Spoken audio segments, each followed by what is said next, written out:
Esprit, merci. Merci, Seigneur Jésus. Que l'honneur et la gloire te reviennent, Père. Merci d'être au contrôle de toutes choses. Au nom puissant de Jésus-Christ. Amen. Amen. Que Dieu nous bénisse abondamment. Amen. Béni sois-tu, Seigneur, pour ce moment. Merci, Seigneur, pour la vie de ta servante, le pasteur Florence. Que la grâce de notre Seigneur Jésus-Christ surabonde dans sa vie. Amen. Et que Dieu bénisse chacun de vous. Alléluia, pour la fidélité. Parce que Dieu récompense la fidélité. Amen. La Bible déclare en Psaume 89 que devant le trône de Dieu, devant sa face, nous trouvons la fidélité et sa bonté. Donc chaque fois que nous nous présentons dans la présence de Dieu, nous croisons nécessairement sa bonté et sa fidélité. Amen. Amen. Merci Seigneur pour ta bonté et ta fidélité dans nos vies. Amen. Amen. Nous allons continuer notre message que j'ai commencé je crois 2 dimanches sur la puissance de la vision. Je ne l'avais pas achevé, mais par la grâce de Dieu, on va continuer ce soir. Amen.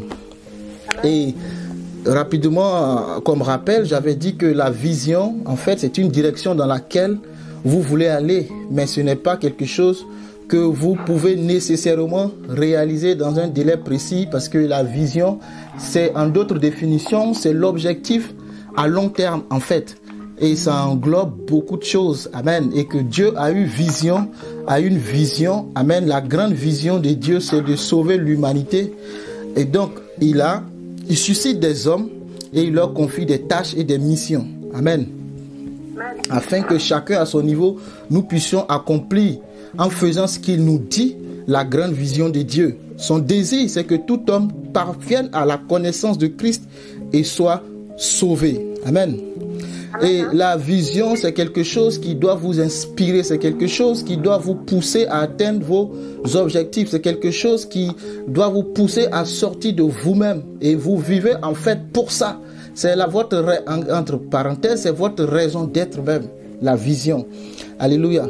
Si votre vision ne vous passionne pas, amen, posez-vous la question de savoir est-ce réellement la vision de votre vie, parce que c'est comme un rêve, ça vous passionne, vous êtes prêt à faire le nécessaire pour pouvoir se réaliser cette chose-là, amen, dans vos vies.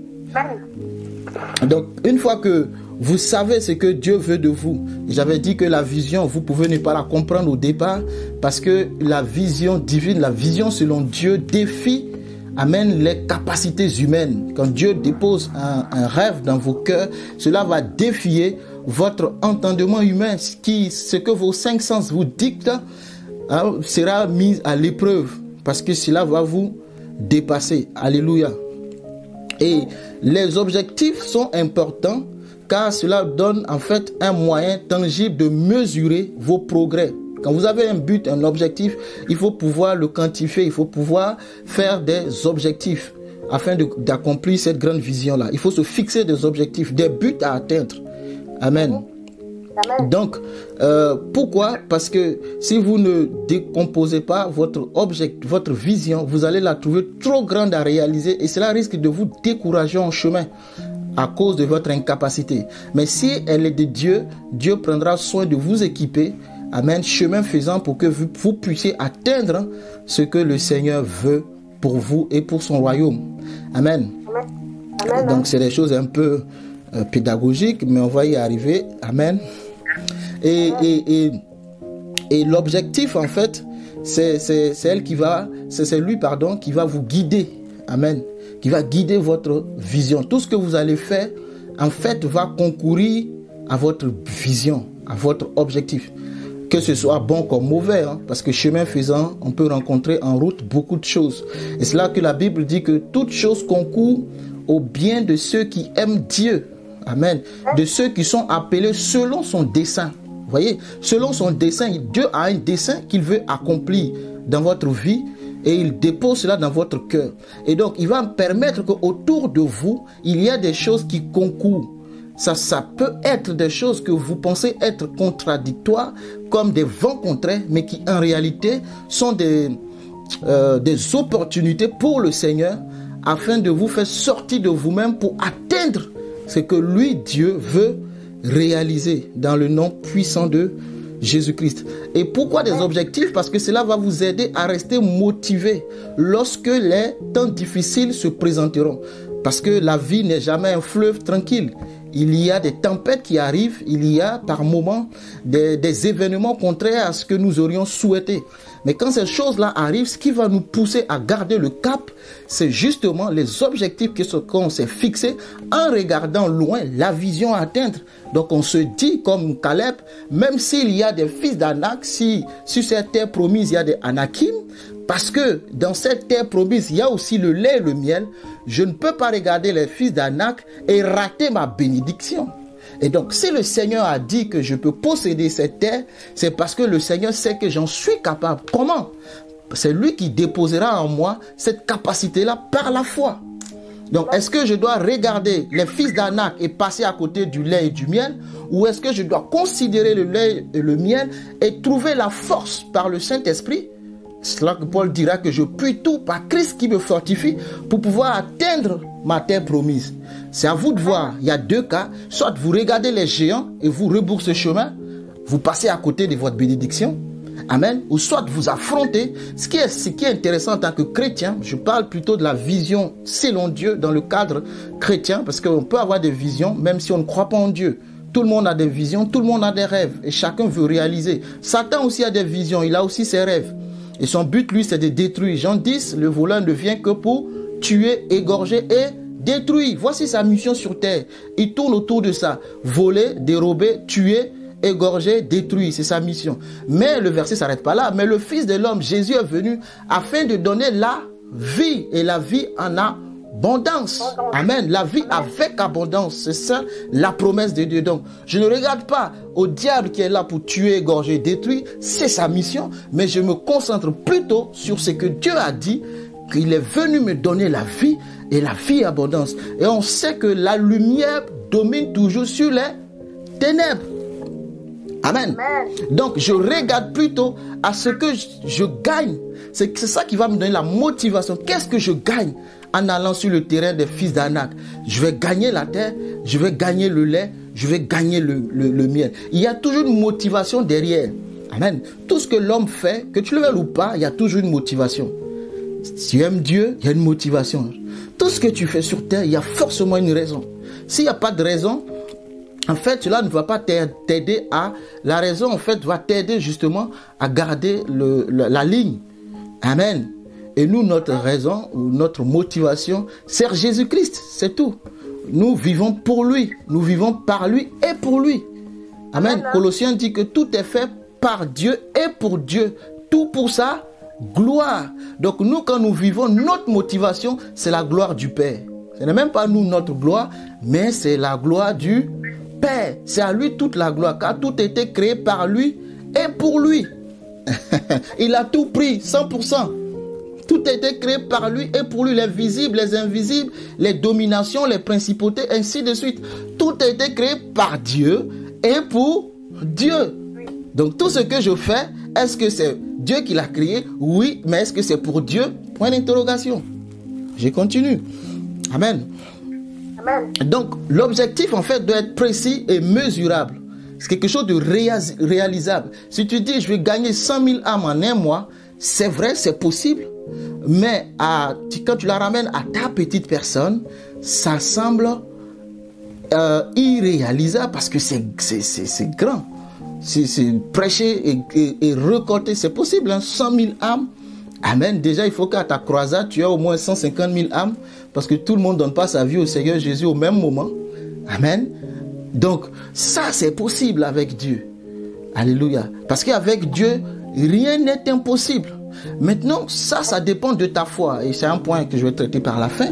Parce que la vision fonctionne nécessairement avec la foi. Tu ne peux pas parler de vision sans parler de foi. C'est pas possible. Amen. La vision fait taire. En fait, non pas fait taire. La vision vous ferme les 5 sens. Parce que vous ne regardez pas les 5 sens pour accomplir la vision. Non, vous regardez la foi, la vue de l'esprit. Amen. Parce que si vous regardez à vos 5 sens, tout va concourir à vous dire que vous êtes incapable. Vous n'y arriverez jamais. Si Josué et Caleb ont pu, c'est parce qu'ils ont regardé, non parce que les 5 sens leur montraient, c'était des géants.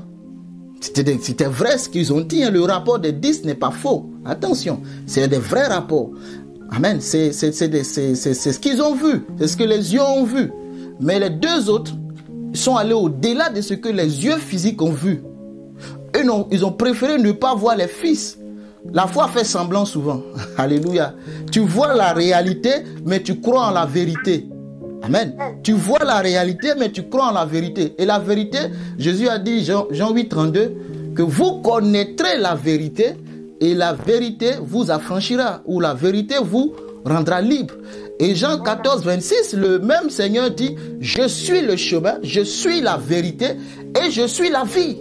Donc, cette vérité-là, en fait, c'est Jésus. Donc, Josué et Caleb, eux, ont préféré regarder à la vérité.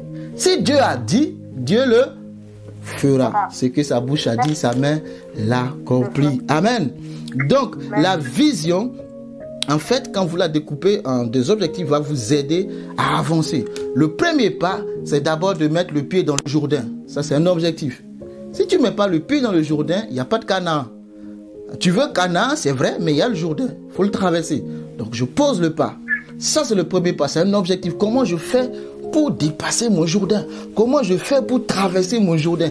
Parce que la conclusion de ma vision en dépend. Donc, je dois poser le pas. Si je ne pose pas le pas, j'oublie mon rêve, j'oublie ma vision, j'oublie le lait et le miel. Vous voyez ce que je veux dire? C'est pour cela qu'il faut le découper, ta vision. La vision, en fait, elle est large et audacieuse. Surtout quand elle est divine, elle est audacieuse. Amen. C'est quelque chose de... Ça vous dépasse toujours. C'est grand. Amen. Donc, alors que, bon, l'objectif, quand tu le découpes, tu le ramènes à un niveau gérable. Tu dis, bon, je vais gagner 100 000 âmes en 10 ans. Je peux commencer à découper ça en des objectifs mesurables. Et que chaque mois, je dois atteindre un certain nombre pour que l'objectif final puisse être accompli, que la vision de Dieu soit accomplie. Amen. Amen. La vision, en fait, va vous aider à rester concentré sur ce qui est important.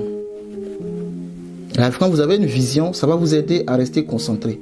Vous n'allez pas vous éparpiller. Vous n'allez pas aller dans tous les sens. Sens là que vous trouvez des personnes qui veulent tout faire à la fois. Vous ne pouvez pas tout faire. C'est que dans les films que vous verrez des super-héros qui font tout à la fois. Ici, vous n'allez pas pouvoir tout faire. Mais ce que Dieu attend de vous, c'est que vous puissiez vous concentrer sur ce qu'il vous a dit, l'essentiel. Et quand vous êtes dans la vision, vous n'êtes pas là pour plaire aux hommes. Vous êtes là pour plaire à Dieu. Parce que si vous voulez plaire aux hommes, vous allez être partout à la fois. Vous allez répondre à toutes les sollicitations alors que vous n'êtes pas fait pour ça. Donc vous allez perdre de vue la vision et vous allez être fatigué au moment de faire ce que Dieu vous a dit de faire. Amen. Et vous risquez de retourner vers le Seigneur sans avoir accompli ce qu'il vous a dit. Parce que vous avez passé votre temps à travailler là où il ne vous a pas dit de travailler. Amen. Donc ça c'est important, il faut comprendre ça. La vision va vous aider l'objectif à court terme, par contre, va vous aider à mesurer vos progrès. Amen. À rester motivé et inspiré. Alléluia. À rester concentré, comme je l'ai dit, sur ce qui est important. Parce qu'il est facile de se laisser prendre au quotidien. Très facilement. Souvent même, il peut vous arriver, vous vous levez le matin, vous avez décidé de faire quelque chose, et puis vous tombez sur une émission, vous prenez votre téléphone, vous partez sur un réseau social, et tout ce que vous oubliez à la seconde, ce que vous devriez faire. Vous commencez à vous évader, et de vidéo en vidéo, de je sais pas moi, et le temps que vous réalisez, il est midi. J'ai pas encore fait ce que je devais faire. Vous voyez? Donc la vision, elle doit être toujours proche parce que c'est elle qui va vous aider à avancer. Quand tu veux sortir de la zone, elle va te ramener. Non, reste. Amen. Amen. Reste, ne sors pas. C'est important en fait. C'est pour garder le cap. Alléluia. Et il faut rester motivé. Amen. Et la vision, ça c'était des petits rappels. Maintenant, je vais rentrer dans la suite. La vision, en fait, c'est une image, c'est un plan que Dieu dépose dans votre cœur qu'il veut réaliser. Dans la grande vision de Dieu, Dieu donne des visions à l'échelle des humains, hein, à chacun d'entre nous à réaliser. Maintenant, tout le monde n'est pas forcément des visionnaires. Quand je dis ça, c'est-à-dire que Dieu donne une vision à une personne et il amène d'autres à travailler dans cette vision-là. Amen. Si Dieu vous a donné une vision, mais en même temps que vous travaillez dans la vision d'une personne, Dieu vous donne des objectifs, des missions. Amen. Des responsabilités. C'est comme ça. Si vous prenez Moïse et Josué, c'est Moïse qui avait la vision, mais Josué travaillait à côté. Amen. Il fallait que Moïse parte pour que Josué lui prenne la place. Mais aussi longtemps que Moïse était là, c'était lui le conducteur, c'était à lui de gérer. Amen. Et la vision, comme je l'ai déjà dit, marche avec la foi. Amen. Quand vous avez une vision venant de Dieu, amen, il va vous donner la capacité par la foi de l'accomplir. Dieu, ce que je comprends avec lui, si vous il donne une parole, il ne regarde pas votre présent. Non, il regarde votre devenir, votre futur. Pourquoi? Parce qu'il met une capacité en chacun de nous. Mais nous-mêmes, nous ne nous connaissons pas souvent. Oh, tu peux ne pas te connaître toi-même, oui. Parce que Dieu met des capacités en toi, mais tu ne sais pas, en fait. Tu ne sais pas que tu es capable de jusqu'à ce que tu réalises. Je donne l'exemple, celui de Gédéon qu'on connaît. Gédéon dit qu'il n'est pas... Voilà, Dieu lui dit, tu es un vaillant héros, mais Gédéon ne croit pas. Et Dieu va lui dire...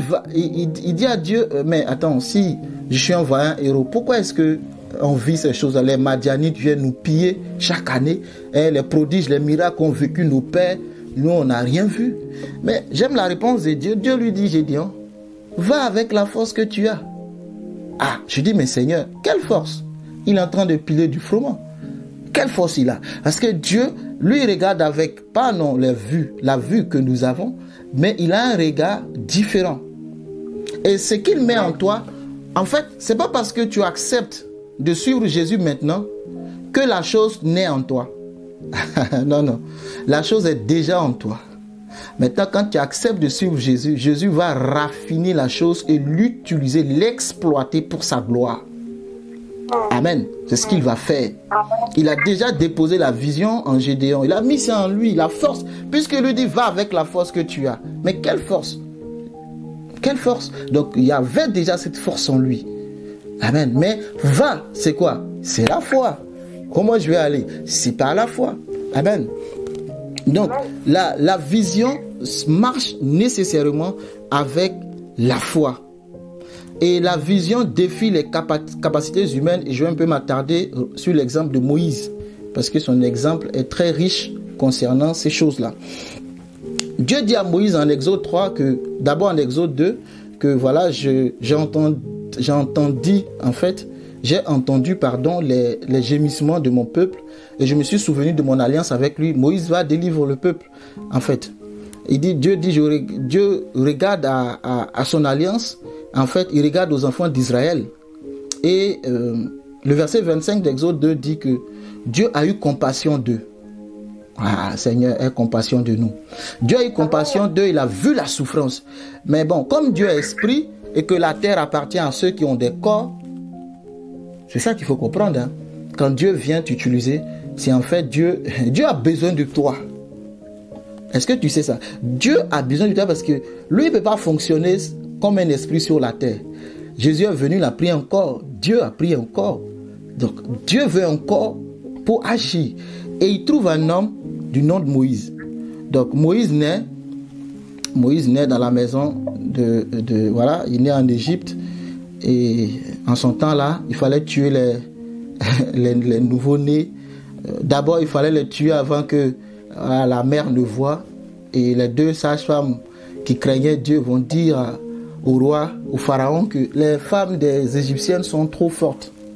Avant qu'on arrive, elles ont déjà poussé l'enfant dehors. Que Dieu nous donne de telles forces de pousser ce qui est en nous dehors. Amen. Donc, elles n'ont pas exécuté l'ordre du roi. Et le roi va dire maintenant à tout le peuple, si vous trouvez un garçon, éliminez-le. Un enfant, un garçon, tuez-le. Mais Moïse va être sauvegardé par Dieu. C'était le plan de Dieu. Quand Dieu est dans votre vie, amen, même si vous ne le connaissez pas, vous savez, je découvre que c'est pas parce qu'on est devenu chrétien que Dieu nous protège. Hein.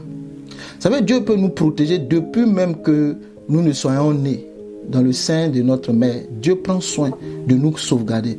Pourquoi est-ce que Dieu n'a pas permis qu'on élimine Moïse? Parce qu'il y avait quelque chose à accomplir avec lui.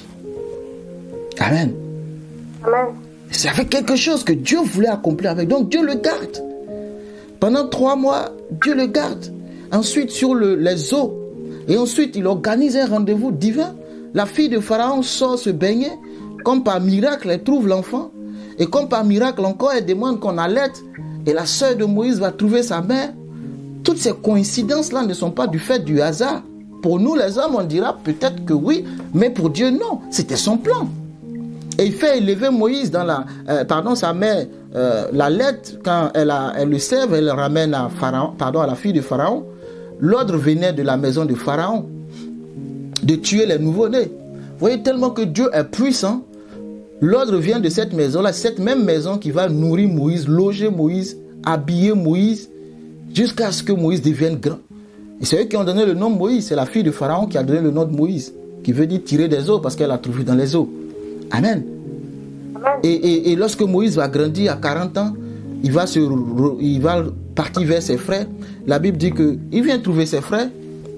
Et c'est là que y a des dispositions. Vous pouvez poser la question, comment je peux savoir en fait les choses que Dieu a déposées en moi. C'est en fait votre habilité, pas seulement votre habilité, mais les choses qui sont en vous vous poussent à agir. Je ne sais pas comment l'expliquer, je sais que tu comprends. Mais les choses qui sont en vous vous poussent à agir. Et je peux le dire autrement, ce qui fait votre frustration, si vous prêtez plus attention, peut-être est un indicateur de votre vision. Amen. En fait, ce qui vous frustre, ce que vous ne supportez pas. Vous arrivez à un endroit où vous ne supportez pas le désordre. Vous ne supportez pas la saleté. Ça indique quel type de personne vous êtes. Et quel potentiel est en vous. Vous arrivez quelque part, vous avez toujours cette manière d'organiser les choses. Vous arrivez, c'est vous qui coordonnez. Si vous regardez bien, vous êtes appelé à être un leader quelque part. Amen. Quand vous parlez, vous êtes écouté. Amen. Pour le moment, c'est à l'état brut, parce que le Saint-Esprit n'est pas encore passé par là. Donc Moïse avait ce potentiel en lui, mais à l'état brut. Donc quand il se présente devant ses frères, il voit l'Égyptien qui est en train de se bagarrer avec son frère hébreu. Qu'est-ce qu'il va faire? Il rentre dans l'histoire, papa, et puis il tue le gars. Boum, il enterre. C'est brut ça. C'est pas cette libération que Dieu est venu faire. Ah non, c'est pas comme ça. Comme le peuple d'Israël qui attend Jésus, qui viendra comme un sauveur pour tuer les Romains. Ah non, c'est pas comme ça. Donc Moïse avait cette prédisposition-là, mais il n'était pas encore raffiné, il n'était pas encore travaillé. Il n'était pas encore épuré, si vous voulez. C'était brut. C'est le talent à l'état brut. C'est le potentiel à l'état brut. Donc il tue ce dernier et il prend la fuite. Parce que le lendemain, quand il se présente encore, on dit, oh gars, on a vu ce qu'il t'a fait. Hein. Et puis il y a un qui lui dit, qui t'a établi juge pour venir traiter l'affaire? Qui t'a établi juge? Pour le moment, Dieu ne l'a pas établi. C'est pour ça que tu dois faire attention à ce que Dieu a déposé en toi. Si Dieu n'a pas donné son go, tu risques de te créer des ennuis. Alléluia. Il faut savoir là où tu poses les pas. Moïse s'est créé des ennuis qui l'obligent à fuir. C'était pas... il devait attendre. Mais est-ce le plan? Dieu a voulu ça comme ça? Je ne sais. Mais en tout cas, il s'est créé des ennuis au point où le pharaon le cherchait pour le tuer. Donc il a fui. Leur enfant adoptif, il cherche pour le tuer. Il se retrouve dans le désert. Et puis bon, même dans le désert, il va trouver les filles de Jéthro.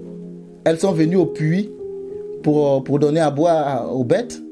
Et Moïse arrive, il y a des bergers qui viennent faire des histoires avec les filles de Jéthro. Et Moïse encore, c'est un leader. Vous voyez, si vous le lisez, il va commencer encore à se manifester. Dans Exode 4. Non. Il prend la défense des filles. Hein? Il s'arrange, il donne de l'eau aux bêtes. Soit il a ça en lui. Lui ne peut pas voir l'injustice quelque part. Lui ne peut pas voir les choses où... Non, il ne supporte pas ça. Mais c'est toujours à l'état brut. Et même par son action là de défendre les filles, il va trouver une femme. Alléluia. Parce que quand les filles vont retourner à la maison, elles vont raconter l'histoire et leur père va dire, mais ramenez-le, allez-y l'appeler, qu'il mange, qu'il ait un toit. Et bon, ils ont vu que c'est un gars bien, ils lui ont donné Sephora. Il a une femme. Alléluia. Donc, il va rester avec elle, il va rester avec Jéthro. Et il va, voilà. Entre-temps, il est passé dans la cour de Pharaon, il a été formé. Parce que si Dieu a introduit Moïse là-bas, qu'il soit élevé là-bas, c'est parce qu'il voulait qu'il découvre certaines choses. Pour plus tard. Et un jour, Moïse s'en va pour paître les troupeaux. Et Dieu dit, Moïse, Exode 3. Hein? Moïse dit oui. Il dit, oh, gars, écoute, il est temps maintenant que tu fasses ce que je t'ai dit. Amen. Amen. Il est temps. Tu as créé des ennuis, tu as fui. Moi, ce qui m'a interpellé à ce niveau-là, vous savez, quand Dieu vous appelle, je l'ai déjà dit la fois dernière, Dieu ne regarde pas à vos erreurs passées.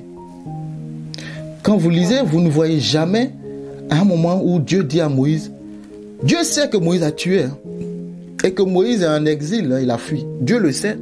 Mais Dieu n'a jamais rappelé ça à Moïse. J'ai jamais vu ça. Il dit, Moïse, écoute, tu as tué, tu as fui. Si tu veux être blanchi, il faudrait que tu acceptes de faire ma mission. Donc Dieu est venu dire, Moïse, je t'ai choisi pour aller faire. Et Moïse dit, ok, Moïse écoute. Il dit, j'ai entendu les cris de mon peuple, je suis descendu pour le délivrer. Moïse, faut partir, tu vas le délivrer. D'ailleurs, il a dit à Moïse pour le faire sortir d'Égypte. Il n'avait pas ajouté pour le conduire à Canaan. Amen. D'abord, il faut qu'il saute de l'Égypte, Moïse, c'est ta mission. Et Moïse, écoute Dieu. Et Moïse dit, bon, écoute, Seigneur, j'ai compris, mais quand je vais aller chez mes frères, comment est-ce que je te présente? Amen. Comment est-ce que je te présente? Dieu dit, écoute, il faut leur dire que le Dieu de vos pères, Abraham, d'Isaac et de Jacob, m'est apparu. Il s'appelle Je suis. Va leur dire que l'heure de la délivrance a sonné. Amen. Et je veux prier, amen, que Dieu se souvienne de toi et que l'heure de la délivrance sonne dans ta vie. Amen. Ce que tu cherches avec le Seigneur depuis des années, je ne sais, que le Seigneur réponde favorablement en cette nouvelle saison. Amen. Amen. Au nom de Jésus. Alléluia. Il dit le Dieu de ton père, le Dieu d'Abraham et d'Isaac. En fait, il dit à Moïse, libérer le peuple d'Israël ne date pas d'aujourd'hui. C'est une vision, c'est une histoire que j'ai commencé depuis avec Abraham. Je lui avais dit. Et le temps est arrivé. Le temps même est dépassé parce que c'était 400 ans, j'ai promis. Mais Moïse, tu vois, on est en train de dépasser le délai parce que tu es toujours à l'état brut. Écoute-moi, Moïse. Amen. Je vais te confier une tâche, une mission. C'est de faire sortir le peuple d'Israël de l'Égypte et de le conduire à Canaan. C'est ta mission, Moïse. Moi, je veux conduire le peuple. Toi, sois juste un instrument. Amen. Donc Moïse avait pour responsabilité à ce moment-là de conduire le peuple. Amen. Et Moïse va commencer à dialoguer avec Dieu. C'est le sens là que je dis que la vision que Dieu vous donne, la mission, on peut appeler ça aussi la mission, si tu la ramènes à toi, dans cette grande vision de Dieu, il y a des missions, elle va défier vos capacités. Amen.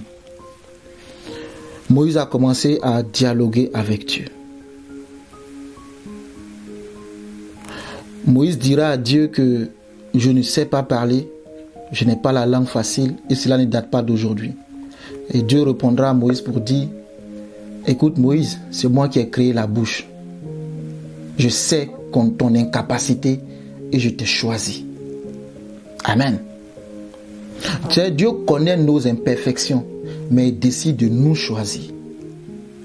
Dieu connaît nos incapacités. Il sait nos limites. Il sait que tu n'as pas la langue facile. Et la version d'Arbi dit que Moïse a dit, la traduction d'Arbi dit, je n'ai pas le langage éloquent. Quand je l'ai lu, j'ai rigolé. Parce que souvent j'entends, quand les hommes de Dieu prêchent, cet homme est éloquent, l'éloquence. Cet homme, voilà, quand il parle, vous savez, avec Dieu, ce n'est pas une histoire d'éloquence. C'est une histoire du Saint-Esprit. C'est une histoire du Saint-Esprit, de ce que Dieu a investi en vous. Cet homme est éloquent. Mais Pierre n'était pas éloquent puisqu'il n'a pas fait les bancs. Les hommes sans instruction, dirait la Bible. Mais lorsqu'ils prêchent la parole, quand la puissance de Dieu est relâchée, boum, boum, boum, 3000 âmes sont sauvées. Ce n'est pas de l'éloquence, non. C'est de la puissance. Et Paul dira que l'évangile, c'est une puissance. C'est une démonstration de la puissance de Dieu. En disant ça, est-ce qu'il faut aller toujours le là, non. Si tu peux apprendre pour améliorer les choses, il faut. Si tu peux apprendre tes cours de français pour bien améliorer, pour que ça rien ne t'empêche d'améliorer ton langage. Mais ce n'est pas ça la priorité d'abord. La priorité, c'est ce que Dieu a mis en toi et c'est cette puissance qu'il a déposée en toi en fait. Parce qu'un homme sans instruction écrit, quand vous lisez les épîtres de Pierre, c'est un homme sans instruction, mais un homme sans instruction écrit et toi tu viens faire école biblique dessus pour comprendre. Tu comprends ce que je veux dire? Puisque c'est un homme sans instruction, mais il a écrit des choses. Et souvent même tu mets des jours à méditer pour comprendre. Mais cet homme sans instruction a été investi de la puissance de Dieu. Il n'est plus un homme sans instruction. Il devient un homme d'instruction. Parce que le Saint-Esprit, la Bible dit, vous enseignera. Il a enseigné Pierre. Le Saint-Esprit a enseigné Pierre, les apôtres. Il vous enseignera. Donc c'est important l'enseignement. Donc le Saint-Esprit, c'est le professeur numéro 1 de chaque chrétien. Chez lui d'abord, c'est lui qui enseigne. Amen. Donc Pierre va prêcher, malgré qu'il ne soit pas éloquent, qu'il n'est pas, voilà, il n'a pas la veste, et il va avec les souliers troués, mais quand il relâche la puissance de Dieu, ce n'est pas la beauté. C'est là que Dieu ne regarde pas à l'apparence. Donc Moïse va étaler ses imperfections, ses incapacités. Amen. Il va dire non, Seigneur, je ne peux pas aller.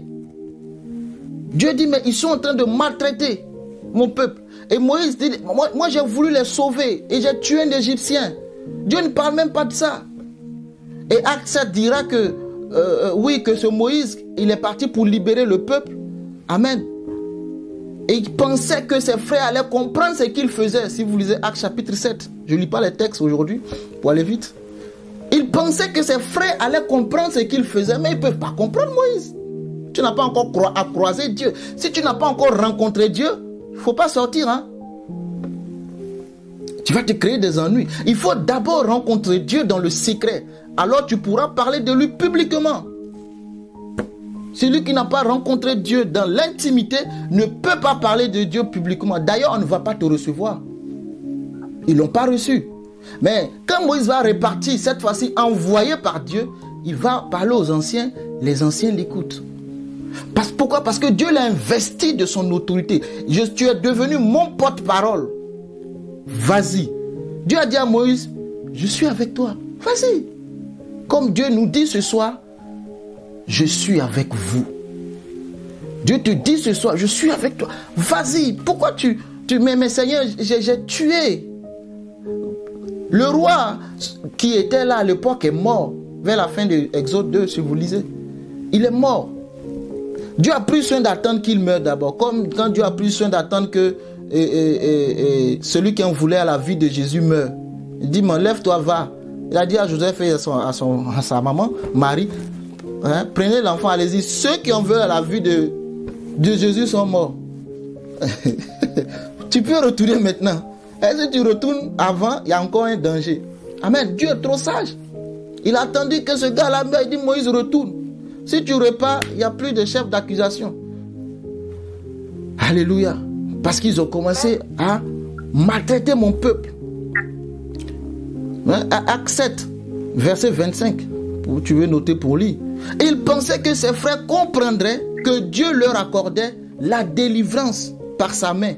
Mais ils ne comprirent pas. C'est ce que Acte dit. Mais ils ne peuvent pas comprendre. Comment ils vont comprendre? D'ailleurs, Moïse, toi, tu es né, on t'a caché. nous on a souffert ici comme esclaves. Toi, tu étais dans la cour de Pharaon. Tu étais à l'aise. Tu avais la sécurité, la garde rapprochée. Et toi, tu sors de là-bas, tu viens que tu es notre défenseur. Quel défenseur? Dieu t'a pas encore envoyé, il faut faire attention. Amen. Amen. Mais Moïse étale ses imperfections, ses lacunes, ses erreurs. Je ne peux pas.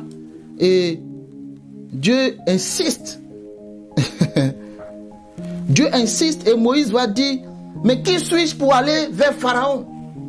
Qui suis-je? Quand Dieu vous parle, amen, quand Dieu vous parle et que c'est Dieu qui vous a parlé, vous allez vous voir incapable. Ah ouais. Quand j'étudie tout ce que Dieu a utilisé dans la Bible, chaque fois que Dieu est venu vers eux, ils ont trouvé que c'était impossible. À Dieu, c'est possible. Aux hommes, c'est impossible. Si Dieu vous parle, que vous bombez le torse, que oui Seigneur, dès la première parole, faites attention. Hein. Moïse dit, qui suis-je? Même si je suis né dans cette cour-là, mais qui suis-je pour aller parler à Pharaon? Moi, je peux me lever, aller parler à Pharaon. Il faut demander une audience. On ne se lève pas comme ça pour parler au président. Qui suis-je pour aller vers Pharaon? Amen. Mais Dieu le rassure. Dieu dit, écoute, on va faire quelque chose. Qu'est-ce que tu as dans la main? Et Dieu va lui montrer. C'est pour ça que je dis qu'il faut rencontrer Dieu dans le secret d'abord. Vous rencontrez Dieu dans le secret, Dieu va vous montrer certaines choses. C'est ce qui va faire votre assurance devant le peuple. Amen. Si Pierre a l'assurance de prêcher, c'est parce que Pierre dans la chambre haute a reçu quelque chose. Ouais. Il sait que, il dit le Saint-Esprit survenant sur vous. Et à ce moment-là, donc attendez jusqu'à ce que vous soyez remplis. Sinon, si vous sortez avant, on va vous fouetter. Il n'y aura rien, il n'y aura aucune guérison, aucun miracle ne va se produire. Attendez d'abord que vous soyez remplis. Donc Dieu aussi va démontrer à Moïse qu'il est avec lui. Alléluia. Maintenant, va vers les enfants d'Israël. Il faut leur dire que je veux les libérer. Alléluia. Il faut leur dire. Et Moïse n'était pas prêt. Hein? Si vous lisez très bien le texte, il renonçait. Quand on le lit, c'est rapide, hein? C'est brou, brou, brou, mais c'est un dialogue entre lui et Dieu. Au départ, Dieu négociait avec Moïse. Alléluia. Au départ, Dieu négociait avec Moïse. Je ne suis pas un homme éloquent. Ce n'est dit ni d'hier ni d'avant-hier. Dieu dit, c'est pas grave. Le Saint-Esprit va t'enseigner. Alléluia. Sans le Saint-Esprit, la Bible dit en Jean 15, c'est impossible. Si vous ne cultivez pas votre intimité avec le Saint-Esprit, tout ce que nous allons faire, c'est que du verbiage, en fait, c'est que des paroles. Parce que c'est le Saint-Esprit qui convainc les cœurs. La Bible dit 2 péchés. Quand vous lisez Jean, il dit, c'est lui, quand il sera venu, c'est lui qui convaincra le monde de justice, de péché. Donc, si lui n'est pas venu, si lui ne nous remplit pas, nous sommes zéro. Amen. Moïse, vas-y. Moïse, verset 13 de Exode 4. Moïse dit à Dieu, ça je vais lire. Moïse dit, ah Seigneur, envoie qui tu voudras. Vous êtes là avec moi? Amen. Moïse dit à Dieu, ah Seigneur, envoie qui tu voudras. Mais depuis tu me parles, j'ai dit je ne veux pas. Tu comprends pas? Tu ne peux pas prendre quelqu'un d'autre. Mais Moïse, écoute, Dieu ne peut pas prendre quelqu'un d'autre. Vous savez pourquoi? Dieu a déjà investi en Moïse. Amen. Vous pensez que Dieu a gardé la vie de Moïse pendant qu'on tuait les autres enfants? C'était pour rien. Vous pensez que quand on dépose Moïse sur le Nil, les caïmans n'ont pas bouffé? C'était pour rien. Vous pensez que quand la fille de Pharaon vient recueillir Moïse et elle ne dit pas, mon père a dit de tuer les enfants, c'était pour rien? Vous pensez que Moïse qui va, quand il grandit dans la cour de Pharaon, et Pharaon le regarde, Pharaon sait très bien que c'est un Hébreu, et Pharaon ne fait rien, alors que c'est Pharaon qui a dit de tuer les garçons, parce que si on les laisse, ils vont se multiplier, et quand il y aura une guerre, ils vont s'allier à nos adversaires pour nous combattre. Vous pensez que Dieu a trop investi en Moïse pour que Moïse vienne saboter son plan? Vous savez, il y a des personnes... Non, disons-nous, il y a des personnes, si tu veux fuir comme Jonas, mais Dieu va te poursuivre. Hein. Va te cacher sur le bateau des gens. Tu sais que Dieu ne peut pas... Il dit, Seigneur, prends quelqu'un d'autre. Souvent, tu veux dire, mais Seigneur, prends quelqu'un d'autre.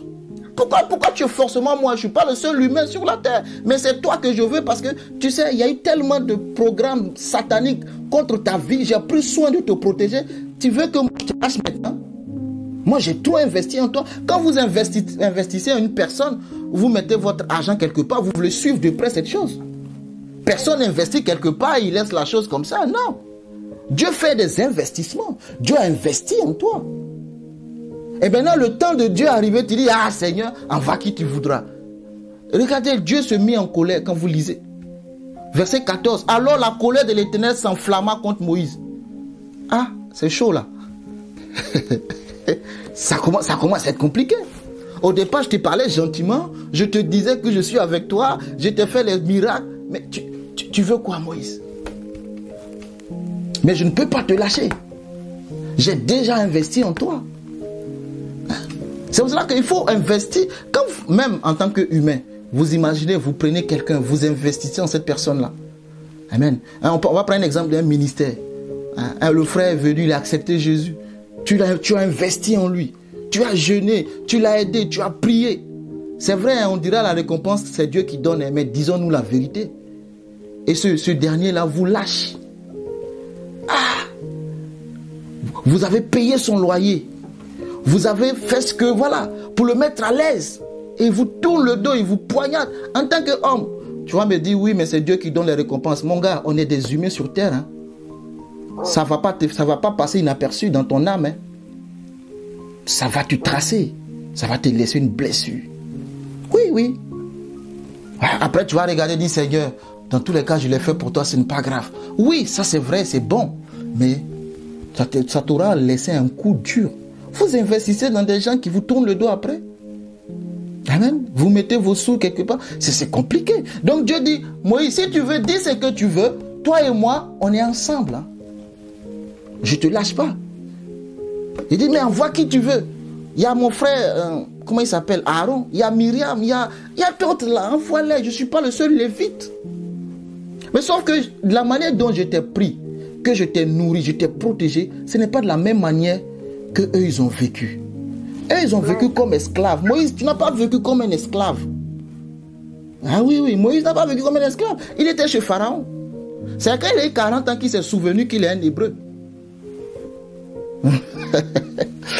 Oh, aide-moi Seigneur. C'est quand il a eu 40 ans, il s'est souvenu qu'il a une famille, que lui il était un hébreu et il va maintenant pour les défendre.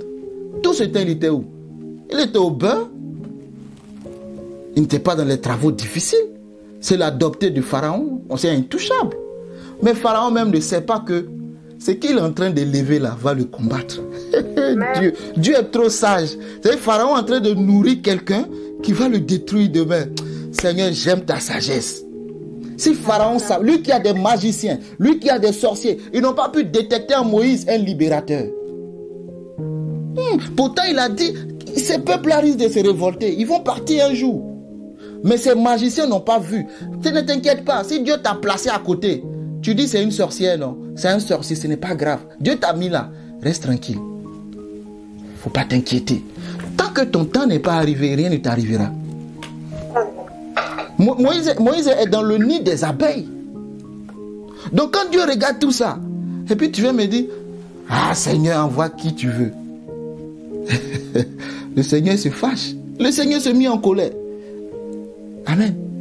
Le Seigneur s'enflamma. Et il dit, mais il n'y a pas ton frère Aaron? D'ailleurs, voilà, je l'ai dit. Le verset le dit d'ailleurs. N'y a-t-il pas ton frère Aaron le lévite? Je sais qu'Aaron c'est un lévite. Mais c'est toi que j'ai choisi, Moïse. Moi je sais qu'Aaron c'est un lévite. Amen. Je sais qu'il parlera facilement. Que lui n'a pas la langue difficile. Lui il est éloquent. Lui il est éloquent. Bon, ce qu'on va faire, je vais l'établir. En fait, je t'établis sur lui. Et moi je suis sur toi. Comme toi ton problème c'est maman, papa là, c'est pas grave. Tu vas lui transmettre, lui il va dire. C'est bon non? Mais toi Moïse, je ne te lâche pas. Donc Dieu voulait vraiment Moïse. Hein. Ah! Il y a des gens, Dieu vous veut et vous poursuit. Amen. Il vous veut. Il y a des personnes pour qui, bon, si tu dis non, Dieu passe son chemin. Il ne va pas vous forcer. Hein. Mais il y a des gens, vous dites non, il est derrière vous. Partout où vous rentrez, il est là-bas. David dit, si je vais dans les eaux, tu es là-bas. Si je descends dans le séjour des morts, tu es là-bas. Si je monte au ciel, là, c'est encore grave. Quand je me couche, tu me vois. Sur toute la terre, là, où est-ce que je vais me cacher? Mais Jonas n'avait pas cette révélation. Lui s'est dit, si je fuis, au lieu d'aller à Ninive, moi, je prends une autre direction. Bon, Dieu, il m'attend à Ninive. Hein. Bonne chance à lui. Moi, je vais à Tarsis. Il faut aller à Tarsis. Dieu est à Tarsis. Dieu a attendu le gars. Il a même créé des dégâts à un pauvre bateau. Par moment, quand Dieu est sur vous, qu'il ne vous lâche pas, Dieu même peut vous compliquer la vie. Ce n'est pas Satan qui vous combat. Amen. Amen. Dieu peut vous...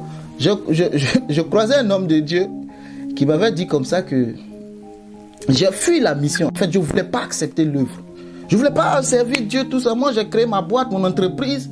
Et puis, on me parle, tu dois servir Dieu. Moi, je ne fais pas. Moi, je gère mon business, ça marche pour moi. Et il ne voulait pas. Et il a dit à Dieu, honnêtement, je ne veux pas. Et il dira comme ça que quand j'ai dit à Dieu que je ne veux pas, tout s'est bloqué. Tout s'est fermé autour de moi. Chaos total. Je ne comprenais pas ce qui m'arrivait. Je passe là, c'est fermé. Je passe là, c'est fermé. Jusqu'à ce que je parte le voir encore pour dire, bon, écoute, j'accepte ce que tu veux là. Et comme par miracle, il dit jusqu'à présent, il ne comprend pas, les portes commencent à s'ouvrir de nouveau. Donc depuis lors, il a attrapé Dieu. Il fait. Il fait. Oui. Si tu ne veux pas faire, Dieu va te mettre les blocages. Le poisson va t'avaler. 3 jours dans le ventre du poisson. Quel est ce poisson? Vous pensez que c'est un poisson normal? Un poisson qui avale l'homme et qui ne meurt pas pendant 3 jours. Non, c'est pas ça. Attention, c'est pas un poisson normal. C'est Dieu qui est avec le gars comme ça. Dieu se manifeste sur plusieurs. C'est Dieu qui agit là. Pour lui dire, je vais te protéger, t'inquiète pas, mais tu vas aller prêcher à Ninive. Parce que lui disait que les gars de Ninive sont... Leur péché là, pardon, qu'ils crevent avec leur péché. Mais Dieu veut les sauver. C'est pas à toi de les juger. Amen. Dieu veut les sauver. Alléluia. Moïse ne pouvait pas prendre autre direction que d'aller servir Dieu. Donc accepte d'être le canal de Dieu. Alléluia. Accepte. Parce que c'est toi que Dieu a vu. C'est toi que Dieu a choisi. Vous savez, quand on parle de choix de Dieu, tu es tenté de voir un homme de Dieu, une servante de Dieu. Mais vous savez, Dieu à chacun donne une mission. C'est ensemble en fait. Il y a ceux qui multiplient le pain, c'est Jésus. Il y a ceux qui distribuent le pain, ce sont les apôtres. Il y a ceux qui sont assis, qui mangent, c'est le peuple. Toi, tu es à quel niveau? Alléluia. Il y a ceux qui distribuent le pain, qui multiplient le pain, le poisson. Ça, c'est Jésus. Ça relève de Dieu. Oui, il y a Dieu aussi, il y a sa part. Hein. Maintenant, il y a ceux qui distribuent. Quand vous regardez, entre celui qui multiplie le pain et celui qui distribue, tu vas suivre qui? Vous êtes là? Oui. Je m'en vais pour conclure. Entre celui qui multiplie le pain et celui qui distribue le pain, tu vas suivre qui? Celui qui donne le pourvoyeur. C'est normal, tu vas suivre le pourvoyeur. Amen. Donc tu comprends que le plus important dans la chose, ce n'est pas celui qui distribue, mais c'est celui qui multiplie. En d'autres termes, en fait, celui qui distribue, l'apôtre, n'est qu'un canal pour distribuer le pain.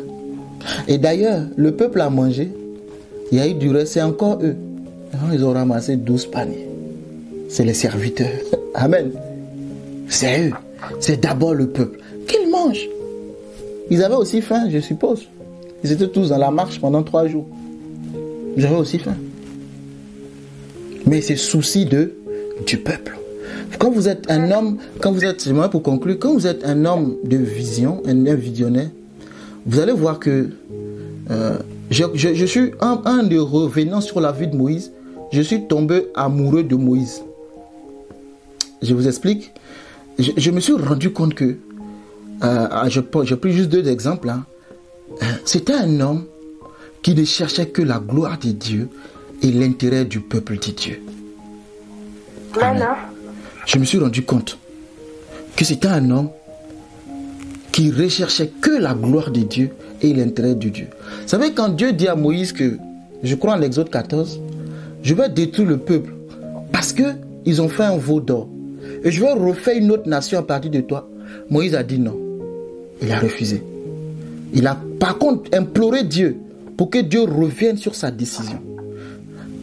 Et quand Dieu lui dira que tu vas mourir, au lieu de parler au rocher, hein, il a frappé 2 fois le rocher, au lieu de parler au rocher. Le rocher, il ne faut pas le frapper. L'apôtre Paul nous a révélé que dans 1 Corinthiens 10, au verset 4, que ce rocher qui les suivait, c'était Christ. Donc, dans Nombre 20, hein, là où il dit à Moïse qu'il va mourir, Nombre 20, vous pouvez lire verset 11. Moïse, Dieu lui dit, monte et regarde le peuple. Moi, je me suis mis à réfléchir. Pourquoi Moïse n'implore pas Dieu pour entrer dans la terre promise? Moïse n'a même pas fait cas de Seigneur, mais en fait, dans le deal, tu m'as dit de conduire le peuple à Canaan. Mais je ne suis même pas encore arrivé à Canaan. Je ne suis pas fatigué. Je ne suis pas vieux. J'ai encore la force. Moïse n'est pas mort vieux, fatigué, non. Dieu lui a juste dit, monte et meurs. Mais Moïse a dit à Dieu, Seigneur, trouve un successeur qui va continuer de quoi. Je vais lire ça. Pardon, permets-moi de lire ça dans Nombre 20. Seigneur, merci. Et dit à Dieu, c'est vrai que moi je vais aller mourir. Ça n'a pas de problème. Mais jusqu'à sa mort, il s'inquiétait pour le peuple. Ce peuple pour lequel il va mourir sans voir la terre promise. Parce que c'est dans la colère qu'il a frappé le rocher. Ouais, quand vous êtes leader, vous prenez des coups que vous devez endurer pour les autres. Nombre 20, je vais lire ça rapidement. Si tu as trouvé, tu peux lire. Il n'y a pas de problème, verset 20. On va s'arrêter par là. Merci Seigneur. Je crois avoir dit l'essentiel par la grâce de Dieu. Verset 11. Non, Nombre 20, Moïse frappa le rocher 2 fois avec sa verge. Il sortit de l'eau en abondance. L'assemblée but et le bétail aussi. Verset 12. Alors l'Éternel dit à Moïse et à Aaron, parce que vous n'avez pas cru en moi, pour me sanctifier aux yeux des enfants d'Israël, vous ne ferez point entrer cette assemblée dans le pays que je lui donne. Amen. Maintenant, Nombre 27. C'est Nombre 27. Maintenant, vous allez voir les paroles que Dieu a dit à Moïse, qui fait que je dis ce gars extraordinaire.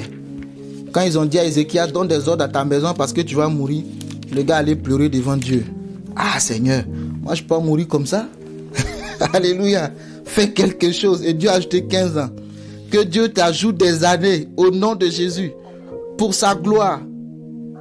Amen. Donc, Nombre 27, verset 15, Moïse parla à l'Éternel et dit, que l'Éternel, le Dieu des esprits de toute chair, établit sur l'assemblée un homme. Non, je vais relire plus haut. Hein? L'Éternel dit à Moïse au verset 12, monte sur cette montagne d'Abarim et regarde le pays que je donne aux enfants d'Israël.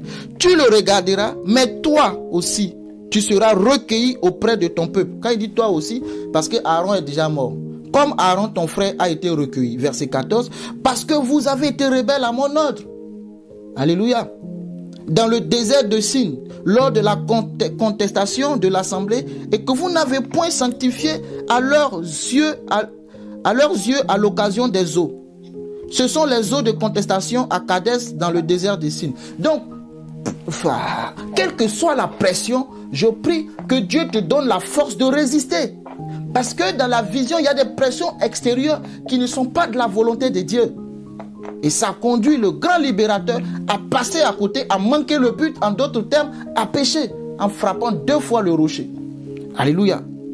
Mais verset 15, Moïse parla à l'Éternel et dit, quand Dieu lui dit tu vas mourir, écoutez ce que Moïse dit, que l'Éternel, le Dieu des esprits de toute chair, établit sur l'assemblée un homme qui sorte devant eux et qui entre devant eux, et qui fasse sortir et qui les fasse entrer, afin que l'assemblée de l'Éternel ne soit pas comme des brebis qui n'ont point de berger.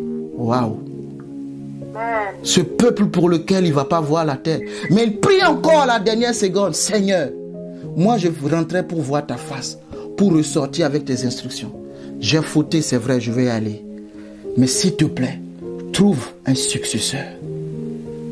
Pour ne pas que ce peuple soit sans berger. Quel homme extraordinaire. C'est pour cela que je vous dis que je suis tombé amoureux de ce gars. Amen. Comment on peut être aussi rempli si le Saint-Esprit ne vous raffine pas? Ce gars qui était boum boum boum, il tue, voilà, il défend, il était chaud. Dieu l'a canalisé, Dieu l'a fait asseoir, Dieu l'a transformé. Il est devenu un homme doux, un homme patient, un homme qui a un cœur pour les autres. Cette disposition était en lui, mais c'était brut. Il faisait les choses à la hâte, le zèle. L'apôtre Paul dit le zèle sans sagesse, c'est de la folie. Le zèle est en toi. Boum, boum. Tu es tellement zélé, tu risques de casser les vases de la maison. Tu es zélé. Doucement. Que le Saint-Esprit te transforme. Que le fruit de l'Esprit Saint, Galates 5, 22, te remplisse. La tempérance, la douceur. Moïse a fini par voir ce fruit de l'esprit. À force de voir la face de Dieu continuellement, quand il rentrait dans la présence de Dieu, Dieu a fini par déteindre sur lui. Et je prie que ainsi soit ta vie. Chaque fois que tu te présentes dans la présence de Dieu, il faut que Dieu laisse un impact, un goût dans ta vie. Amen. Il faut que Dieu t'influence, que Dieu finisse par transformer ton caractère, à te raffiner, pour que tu deviennes un vase utile, jusqu'à prier à la dernière minute, même encore pour ce peuple. Oui, jusqu'à prier comme Étienne, pour ce peuple qui le lapide. Vous savez, si vous n'avez pas rencontré Dieu, vous ne pouvez pas arriver dans cette dimension. Impossible. C'est pas possible. Vous ne pouvez pas. Parce que vous allez regarder les réactions de la chair. Dites, c'est à cause de ce peuple au courrait que je rate la terre promise. Alors moi encore prier pour ceux-là, qu'ils périssent tous en enfer. Ah oui. Vous ne pouvez pas comprendre. Ce peuple pour qui il s'est donné, ce peuple-là a fait qu'il ne verra pas Canaan. C'est pour cela que Dieu n'est pas injuste. Hein. Le diable est venu réclamer son corps. Mais Dieu n'a pas permis. Ah non. Moïse est venu à la montagne de transfiguration. Moïse était là. Donc tu sais où se trouve Moïse. Il était là, Moïse est apparu. Élie est apparu. Alléluia. Il a vu Dieu. Ce Dieu qu'il voulait voir. Il dit, personne ne peut voir ma face et vivre. Il a vu Jésus dans toute sa gloire. Il a vu Dieu. Dieu a voulu quand même qu'il oh Seigneur, je t'aime, qu'il voit ce qu'il n'avait pas vu de son vivant. Il a vu. Il a vu. Parce que ce gars, c'est vrai qu'il a fauté, mais c'est le peuple. Et Dieu dit non, je ne peux pas te laisser comme ça. Le diable ne peut pas prendre ton corps pour partir. Ah non. Heureusement qu'on ne sait pas où ils l'ont enterré. Il allait devenir un lieu d'adoration. Personne ne sait où Moïse a été enterré. C'est Dieu même qui s'en charge. Amen. Amen. Seigneur, merci. Merci pour ta grâce. Merci Saint-Esprit. Amen. Amen. Merci Seigneur. Que Dieu transforme ton cœur. Que Dieu transforme ton caractère. Qu'il te raffine. Qu'il te donne la valeur, le potentiel qui est en toi. Que Dieu fasse sortir ça. Tant que ça ne sort pas, ce n'est pas un potentiel. C'est quand ça sort, tu l'extériorises. On dira quel changement. Ouais, c'est ce Moïse-là. Merci Seigneur. Que ton nom soit béni. Alléluia. Amen. On va élever la voix et prier. Amen. Tu vas prier pour toi. Je ne sais pas ce que Dieu t'a dit toi. Moi je sais ce qu'il m'a dit moi. Mais toi je ne sais pas. Tu vas prier le Seigneur. Oui Seigneur, vois comme Moïse. Je suis encore à l'état brut à ce niveau-là. Transforme-moi Seigneur. Transforme-moi. C'est le Saint-Esprit qui transforme. Il voyait Dieu tous les jours. Il a été transformé. Il était impacté. Moïse a été impacté jusqu'à la dernière seconde. Il avait le cœur de serviteur. Il était rempli de compassion. C'est ça, Jésus rempli de compassion.